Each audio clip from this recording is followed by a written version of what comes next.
Grand format aujourd'hui consacré au Forum européen de bioéthique qui commence ce jour et qui n'est qu'en digital cette année. Vous pouvez retrouver tous ces débats sur le site du Forum et également sur dna.fr. Aurélien Benwalid, vous êtes le président du Forum européen. C'est consacré au Covid cette année, alors c'est forcément pas une surprise. Est-ce qu'il y aura un avant et un après Covid ? Alors ça, c'est une question difficile. Alors oui, d'abord, premièrement, c'est consacré au Covid. Le sujet s'est imposé à nous, malheureusement. On était confinés, on travaillait quand on pouvait. À l'époque, on était en train de choisir la thématique et puis on s'est dit, ça n'est pas possible de parler d'autre chose puisque des questions de bioéthique se soulevaient quotidiennement et se soulèvent encore actuellement.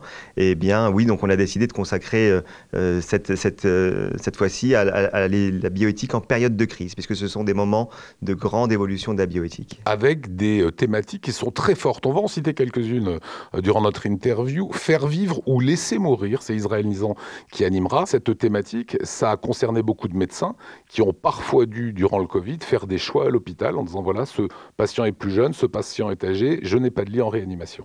Voilà, alors heureusement pour l'instant, on a été un peu épargné d'avoir à faire ce choix-là.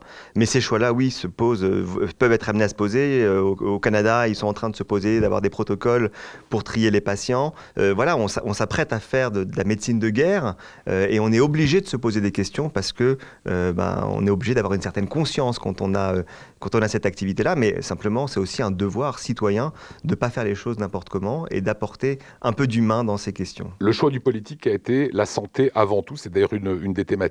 Cesser d'exister pour rester en vie, cesser d'exister socialement, ne plus aller au restaurant, ne plus voir ses parents, ses grands-parents, c'est la santé avant tout, ça fait partie des débats éthiques que vous allez avoir. Oui, alors est-ce que c'est la santé avant tout, est-ce que c'est pas la survie avant tout ? Ça aussi c'est une question qui est importante, parce que l'être humain a besoin d'autre chose pour survivre que de sa santé.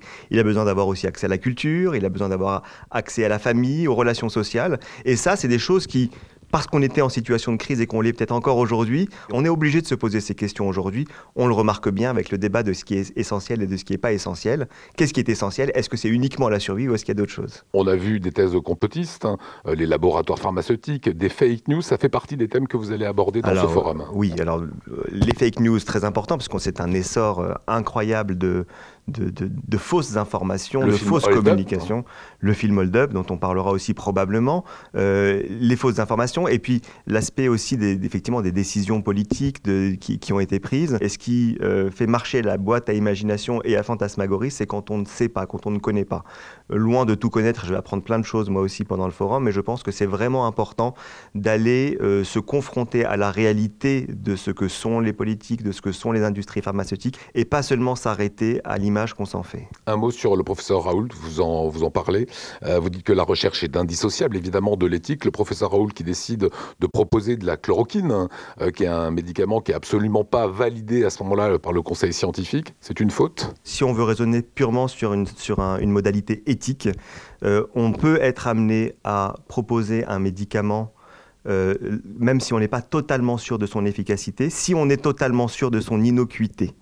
Parce que la première des choses à faire quand on est médecin, c'est d'abord s'assurer qu'on ne va pas nuire. Une fois qu'on a la certitude que le médicament n'est pas nuisible, là en l'occurrence, on s'est rendu compte que c'était pas aussi simple que ça et que la chloroquine chez des personnes fragiles et à une échelle d'une population aussi importante pouvait causer des dégâts importants. Et en plus, ça a aussi bloqué la recherche puisque c'était très compliqué de faire passer l'hypothèse qu'il y avait d'autres médicaments qui étaient peut-être plus intéressants que la chloroquine. Donc je pense qu'effectivement, ça a été managé d'une manière qui n'aurait pas dû l'être. Mais au-delà de ça, c'est pas à moi de me prononcer. Je crois que le Conseil de l'Ordre et d'autres instances se préoccupent de cette question. Quelques thématiques qu'il y aura, faire vivre ou laisser mourir, on en a parlé. La pandémie du Covid est-elle liée à l'activité humaine ? C'est une vraie question.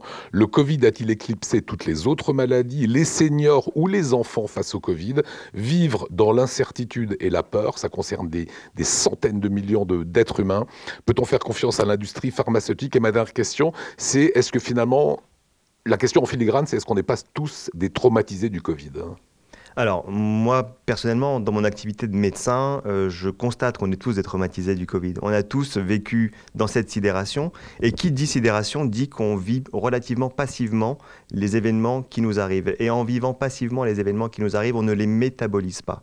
Alors, je ne prétends pas que le forum va permettre de métaboliser tout ça, mais je pense aussi, avec ma casquette de médecin, que revenir et décortiquer des éléments qu'on a vécu passivement sans avoir l'impression qu'on a une main mise dessus, ce qui est encore le cas aujourd'hui, bien évidemment, c'est important, si ce n'est salvateur, pour évoluer au milieu de cette crise.